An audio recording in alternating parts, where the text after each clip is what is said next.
Hello and welcome. My name's Campbell. This is Autodidactic. Hope you're having a fantastic day. And today we are going to go back to Sydney and have a look at the Dawes Point Battery, which, again, as with most of the construction in Sydney, it just doesn't make sense at all. So let's jump in and have a look.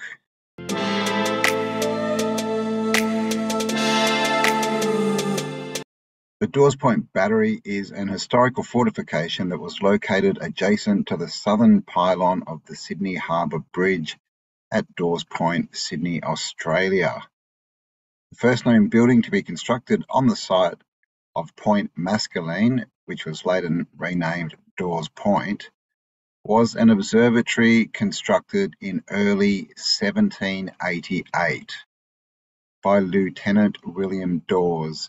Now, I will have to point out here that Australia was founded by the British, or basically Captain Cook turned up on the shores of Botany Bay, January 26th, 1788. Okay, and this says that the observatory was constructed in early 1788, so like within months of the ship coming ashore. And of course, we're told that there was nothing here, that they didn't know where any of the minerals were, where any of the materials that they needed were.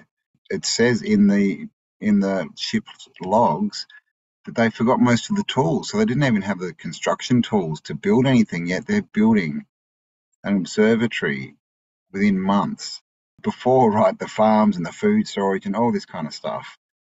But anyway, let us continue. A powder magazine was installed in 1789, and that's just where they store gunpowder, followed by the battery in 1791. In 1798, the governor's concerns regarding the arrival of a schooner, the Argo, prompted defence measures at the battery. The battery was constructed under the direction of George Barney, one of Australia's most important colonial engineers of the mid-19th century. The site had previously been used as a cemetery for prisoners executed at Sydney Jail between 1797 and 1830. So I'm not sure who wrote this, but it clearly says that the battery was built in 1791. The battery was constructed under the direction of George Barney. The site had previously been used as a cemetery between 1797. What? It was built in 1791. Don't know, right? Don't know. The fort was expanded substantially in 1819 when Governor Lachlan Macquarie ordered convict Francis Greenway, who was an architect, to design and construct a castellated fort at Dawes Point, which at the time was only meant to appear threatening to ships sailing into Sydney Harbour. In that same year, sandstone blocks were quarried at the site of Dawes Point Park for the construction of the fort. Well, there we go. We've got a bit of information about where they got the materials for this fort, which is good. Dawes Point received many upgrades through the 19th century as new threats to Britain's empire arose.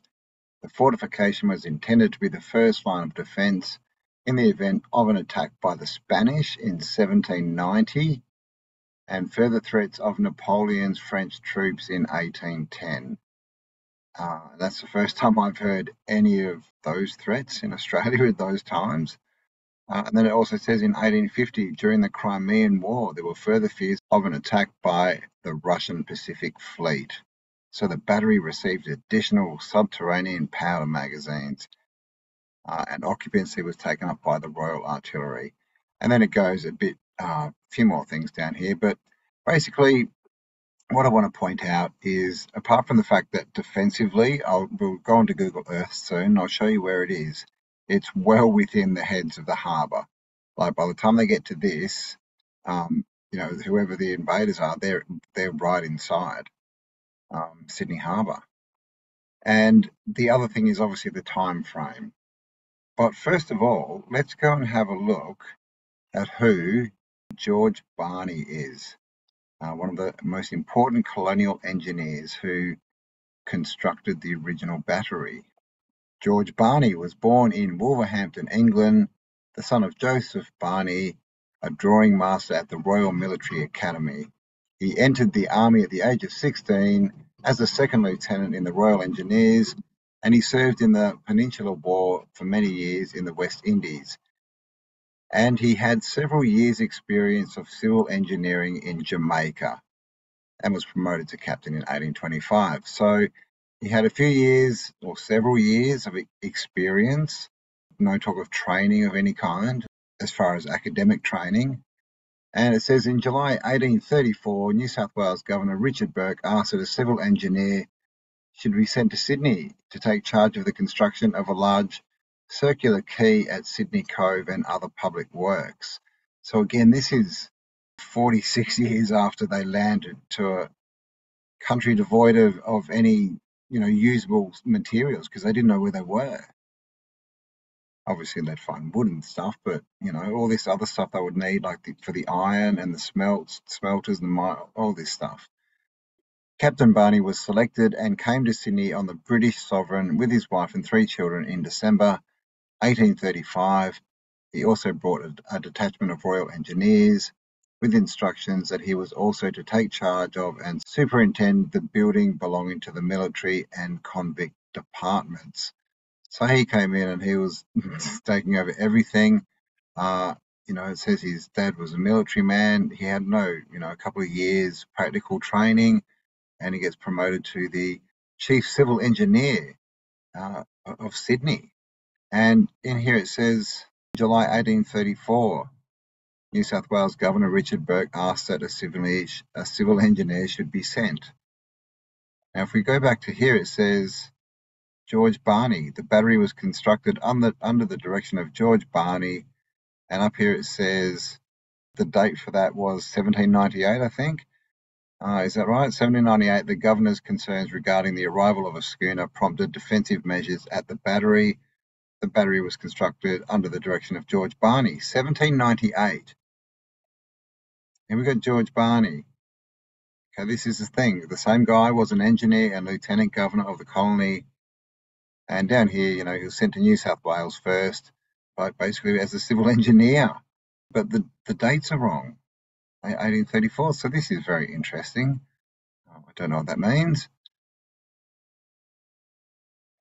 And so it goes on a bit more about this, but this is the guy, George Barney, basically hardly any, experience in building, in civil engineering, but he went and he built this massive, huge stone battery, defensive fort, we're told.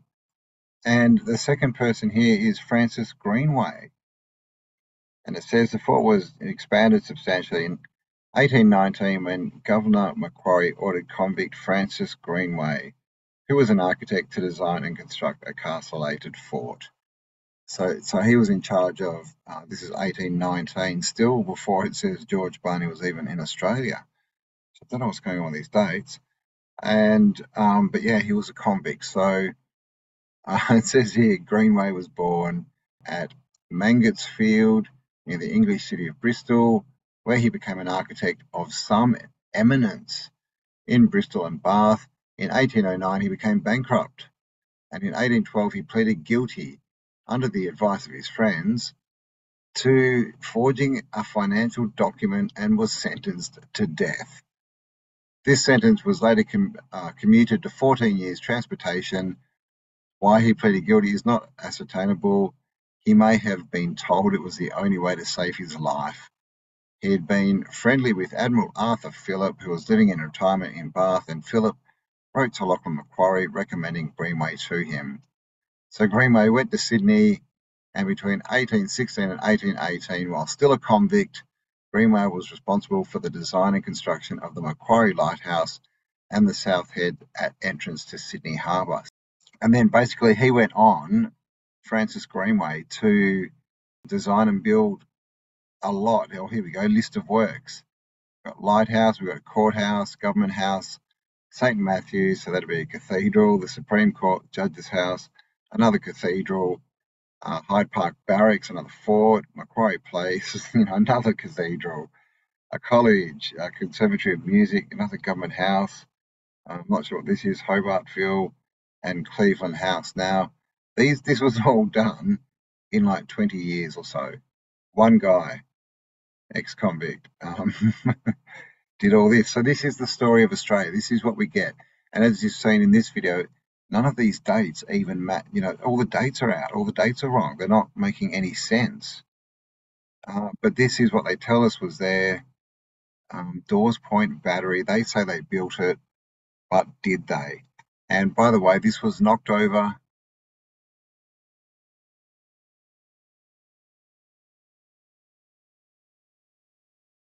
And here we are over Sydney. So this is Sydney Harbour.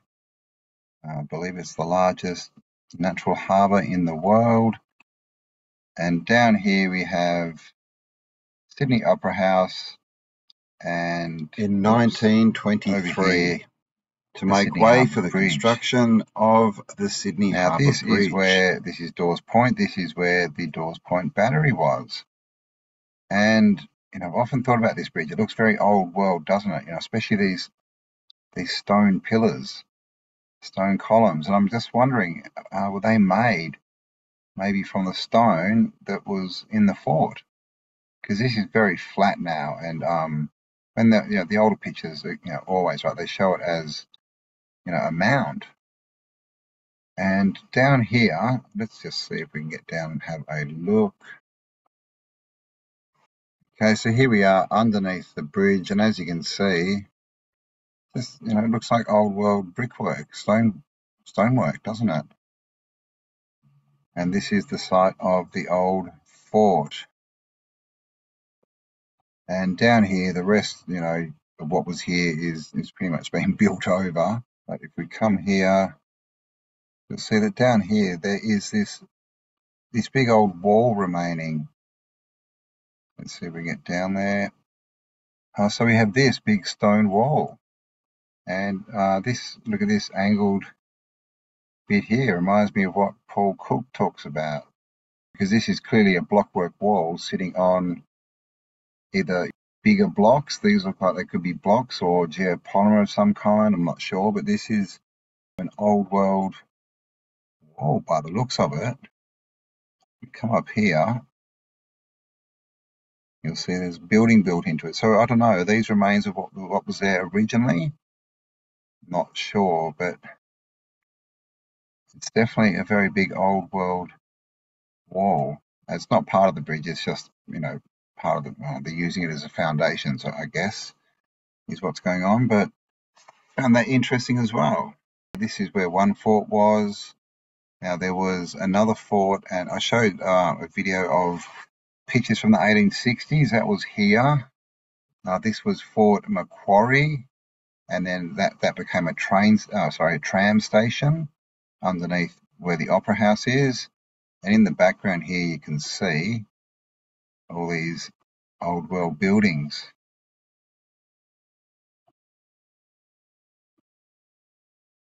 It looks a bit like a castle, got the turrets and everything. I've got some gematria in the ground here, some geomancy. Not gematria, we have some geomancy in the ground here.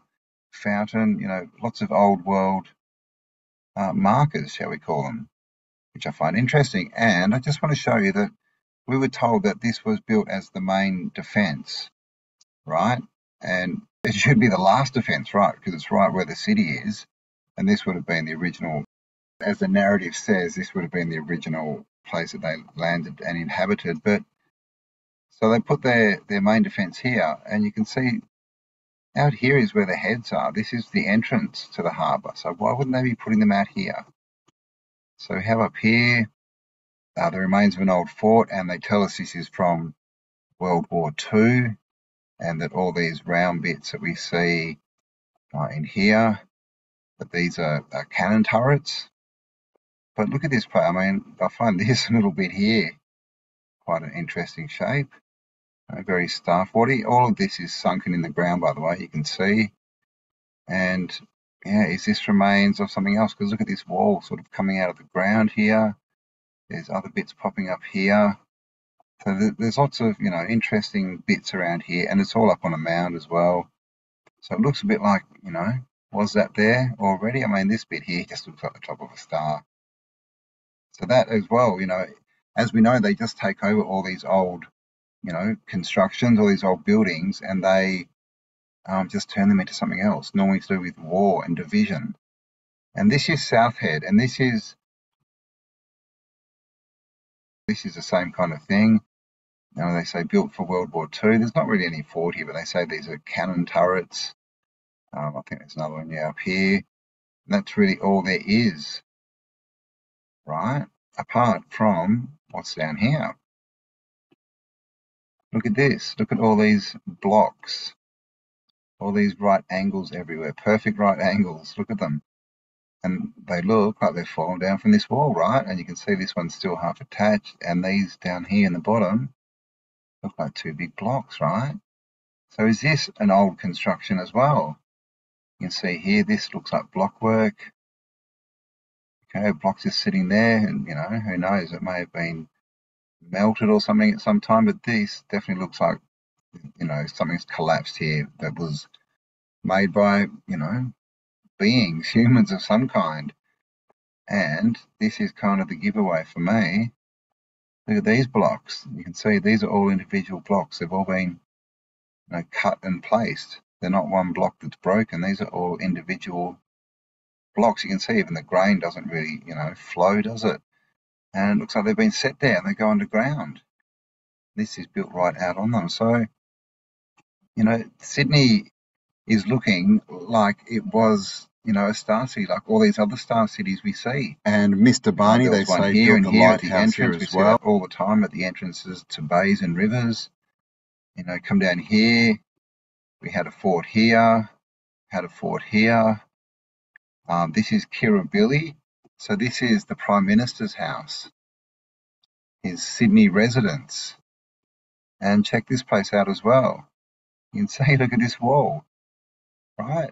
Big solid wall and foundations. And even a second one. And look at this. It just looks like it's an old fort, right? Like it just does. It looks like it's an old fort, and that's probably what it is. It's just been repurposed. Looks like they were doing some construction work at this time, but I'm not sure what this facade is here. Part of the original structure, maybe, because it looks like it's got towers. But look at this. Look at this foundation and these walls up along here. It's just crazy. And up here as well, it's all terraced. We've got a big hub here and then another one here. And I don't know, can we get down there? Probably not, because it's the Prime Minister's residence. No. But, it looks like there's something going on underneath here, right? And up here again, another raised paddock and a big old world building on the top, Admiralty House. So again, that's just across from these other two forts that are now demolished. I'm not sure what's on this point here. Probably something. But what I wanted to show you was in the middle here we have Fort Denison. So maybe I'll do a video on its own just so we know the background. But here again, right? Definitely the features of an old world, what I call like a satellite fort. These, they're not forts, but a satellite of the star cities. That's what it looks like. And so, the water levels could have been different here before the last reset, and probably were, but it looks like, this was found with forts everywhere, stars, all the stuff that we see everywhere else, but just in a lot worse shape, destroyed basically. But that's Sydney. So that's really what I wanted to show you is I'm going to keep doing a few more videos on this, and then we'll move on to Melbourne. But it's got all the markings of an old world city, just the same as we see in all the maps. But like I said, it's just been destroyed a lot more, right? So there's all these interesting places along here. All these old world buildings and sunken buildings. Like, look at this. Look at this big wall behind this house. That was just caught randomly, and again up on a massive platform. Look at that back wall there. Right out on a point. Oh, and of course, here's another fort. What they would tell us is a fort, right, with these cannon, right? So what is this? Gunners, barracks, George Healy Battery. So here's another one, right? I mean, I'll have to look into this too, but this, let's see if we can get down and have a look at that wall, because that's seriously crazy. Okay, so here we are up on the path, and we're at the top of the wall here. So look at this, half an obelisk sticking out the ground. This is what we're told was built for the cannons to sit on and shoot, you know, and that's the other thing, right? Shoot who? Who are they defending against? Who were they defending against in Australia in World War II? This is the question. But like I said, I'm going to do a bit more research, because there's just stuff on all these points, just remains of old buildings, and they were all built, you know, in the early 1800s, even late 1700s, as was the one that we look at today, Dawesville Battery, built. Well, the first construction within a year, or within months of landing, and then the first fort was within 10 years. They were building forts. But anyway, there you go, guys. I hope you enjoyed that one. Please give me a like, subscribe, hit the bell for notifications, all that good stuff. And most of all, stay awesome. And I'll talk to you all on the next upload. Bye for now. Remember, in the end, nobody wins unless everybody wins. Come on!